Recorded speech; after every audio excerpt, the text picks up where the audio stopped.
இந்தியாவிலேயே முதன்முறையாக தமிழகத்தில் இளம் பெண்களுக்கு கருப்பை வாய் புற்றுநோய் தடுப்பூசி திட்டம் தொடங்கப்பட உள்ளதாக மக்கள் நல்வாழ்வுத்துறை அமைச்சர் மா சுப்பிரமணியன் தெரிவித்தார். சென்னை கிண்டியில் ரூபாய் 417 கோடி மதிப்பீட்டில் 6.5 ஏக்கர் பரப்பளவில் குழந்தைகள் உயர் பல்நோக்கு மருத்துவமனை அமைக்க வருகிற 27ஆம் தேதி தமிழக முதல்வர் மு.க. ஸ்டாலின் அடிக்கல் நாட்ட உள்ளார். 14 வயது கொண்ட 3.38 லட்சம் இளம் பெண்களுக்கு இலவசமாக தடுப்பூசி வழங்கப்பட உள்ளதாகவும், தனியார் மருத்துவமனைகளில் ரூபாய் 28,000 வரை செலவாகும் தடுப்பூசியை அரசு இலவசமாக வழங்குவதாகவும் அமைச்சர் தெரிவித்தார்.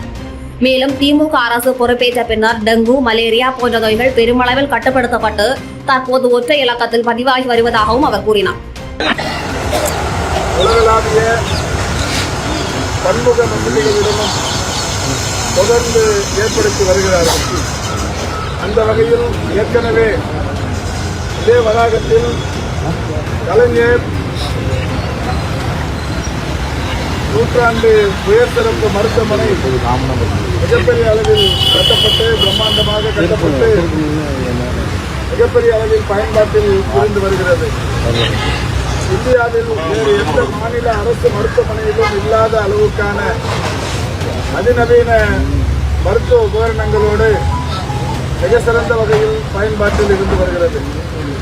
அதே மருத்துவமனை வளாகத்தில் இந்தியாவின் பிரத்யேகமான வயது மூத்தவர்களுக்கான மருத்துவமனை ஒன்றும் பயன்பாட்டில் இருந்து வருகிறது. இந்த நிலையில் மாண்புமிகு தமிழ்நாட்டு முதலமைச்சர் அவர்கள் மக்கள் நல்வாழ்வுத்துறைக்கு 2024 ஜூலை திங்கள் 28ஆம் தேதி அன்று தமிழ்நாட்டில் உலகத்தில் முதன்முறையாக உலகத்தரம் வாய்ந்த குழந்தைகளுக்கான உயர் சிறப்பு மருத்துவமனை மற்றும் ஆராய்ச்சி மையம் அமைக்கப்படும் என்று அறிவிக்க செய்தார்கள்.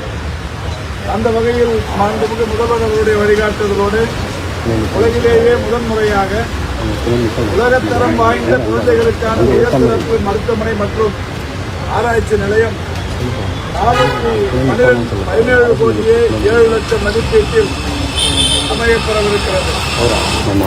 இந்த 417 கோடியே 7 லட்சம் மதிப்பீட்டிலான உலகத்தரம் வாய்ந்த குழந்தைகளுக்கான மருத்துவம் மற்றும் ஆராய்ச்சி மையம் நாளை மறுநாள் 7ஆம் தேதி காலை 11 மணிக்கு இந்த பணிகளை மாண்புமிகு தமிழ்நாட்டின் முதலமைச்சர் 27ஆம் தேதி மாண்புமிகு தமிழ்நாட்டின் முதலமைச்சர் அவர்கள் அடிக்கல் நாட்டவிருக்கிறார்கள். இந்த பணியினை தொடங்கி வைக்கவிருக்கிறார்கள்.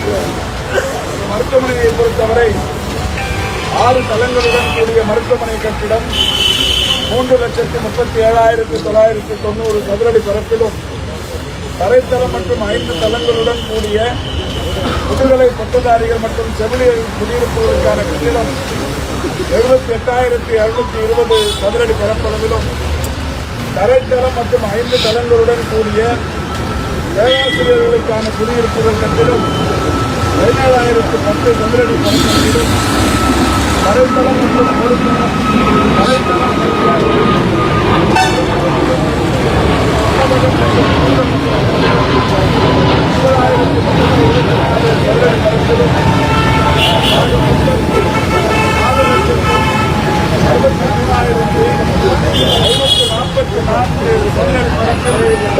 பிரம்மாண்ட மருத்துவமனை கட்டப்படவிருக்கிறது. 6.5 ஏக்கர் நிலப்பரப்பில் அமையப்பெறவிருக்கிற இந்த மருத்துவமனை உலக அளவில் குழந்தைகளுக்கான மிகப்பெரிய மருத்துவமனை, பிரத்யேகமான குழந்தைகளுக்கான சிறப்பு மருத்துவமனை. இந்த மருத்துவமனையில் அவசர சிகிச்சை பிரிவு நோயாளிகள் பிரிவு, அதேபோல் குழந்தைகளுக்கான ஆழமில்லா சுழற்சி வார்டு, நுரையீரல் சிகிச்சை வார்டு, டயாலிசிஸ் வார்டு, இதய சிகிச்சை பிரிவு, நரம்பியல் சிகிச்சை பிரிவு, ரத்தவியல் பிரிவு, இரைப்பை குடல் சிகிச்சை பிரிவு, சிறுநீரகவியல் பிரிவு, ஒட்டுறுப்பு சிகிச்சை பிரிவு, ஆராய்ச்சி ஆய்வகம் என்று பல்வேறு வகையிலான சிறப்புமிக்க வசதிகள் இதில் ஏற்படுத்தப்படவிருக்கிறது. நிர்வாக அலுவலகம், ரத்த வங்கி கருத்தரங்கம், மைய ஆய்வகம், மயக்க மருந்தியல் பிரிவு, அறுவை சிகிச்சை அரங்குகள், கேத் ஆய்வகம், அறுவை சிகிச்சைக்கு பிந்தைய வார்டு, அதிதீவிர சிகிச்சை பிரிவு, எலும்பு மச்சை மாற்று அறுவை சிகிச்சை வார்டு என்று பல்வேறு வகைகளில்